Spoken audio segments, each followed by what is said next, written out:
L'audit d'évaluation des pratiques et des connaissances des agents sur le lavage en stérilisation au sein de l'hôpital privé de Sainte-Marie de Chalon-sur-Saône. Le lavage des dispositifs médicaux réutilisables DMR constitue une étape essentielle du processus de stérilisation, conditionnant la qualité de la désinfection et de la sécurité des patients. L'objectif, c'est d'évaluer la conformité des pratiques de lavage, la maîtrise des procédures par les agents et vérifier l'application des recommandations en vigueur et des procédures internes. Comment je m'y suis pris? J'ai interrogé 5 agents de stérilisation, les 5 agents avec une durée de 2 heures par agent. J'ai rédigé une grille standardisée en m'inspirant d'une étude qui avait été faite par un autre interne de notre établissement. J'ai fait en sorte d'adapter les pratiques, les items, en fait, aux pratiques locales, à l'hôpital privé Sainte-Marie de Chalon-sur-Saône. Au final, j'ai fait 42 items répartis en 5 catégories. La première, la tenue vestimentaire en 6 items. Tenue, pantalon, tunique, coiffe, masque, conforme ou pas. Chaussures spécifiques, tablier plastique porté, gants à longue manchette, absence de bijoux, lunettes de protection. Ok. Deuxième catégorie, réception des DM en zone de lavage. 6 items. Est-ce qu'on a la fiche de lésion bloc T?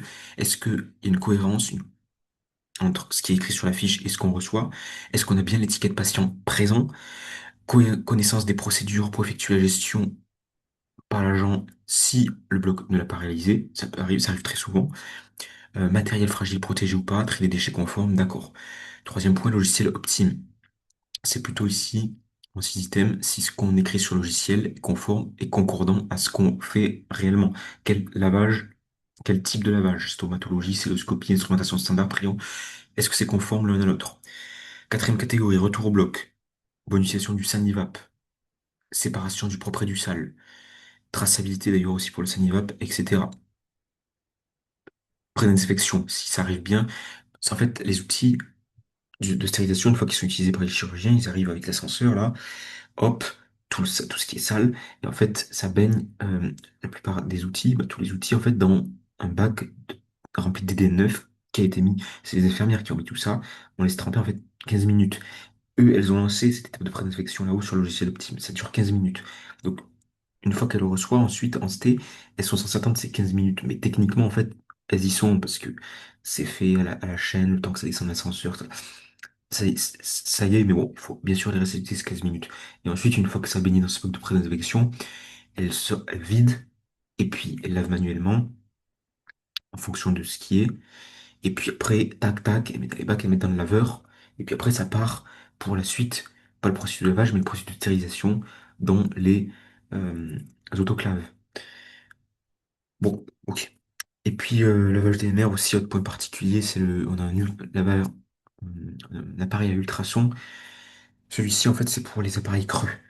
C'est quand on a les deux laveurs qui sont déjà occupés, on peut se permettre de faire du ultrason pour tout ce qui est creux. Pourquoi?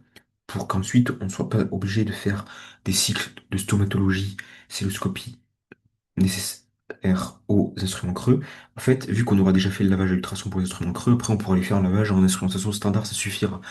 Ça permet d'aller plus vite, mais bon, voilà. Et puis pour l'ultrason, tous les matins, il y a aussi un test à faire avec une feuille d'aluminium ou ensuite qu'elle soit bien perforée à lumière, la lumière passe, ok bon, voilà.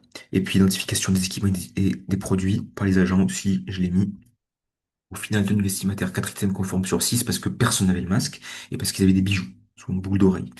Réception des pas de soucis, lavage des mers juste mis, renforcer la maîtrise des éléments du flux de lavage par les agents. Pourquoi? Parce qu'une fois que le laveur a fini son lavage, on a un ticket qui dit conforme, pas conforme, ok, et d'autres infos. Donc, les autres d'habitude, c'est conforme, c'est tout le temps conforme, d'accord, mais le fait de le lire, ça, c'est pas forcément toujours bon. C'est quoi ça, par exemple, le temps, etc. Bon, c'est pas ce que j'ai notifié pour la traçabilité, c'était bon, retour au bloc OK, et identification conforme OK. J'avais aussi rédigé un questionnaire sur les produits et équipements, 10 items par agent, donc 50 items au total, au final 47 réponses correctes sur 50, quelques erreurs sur les appellations des produits. C'est pour ça que j'ai fait cette diapo qui reprend.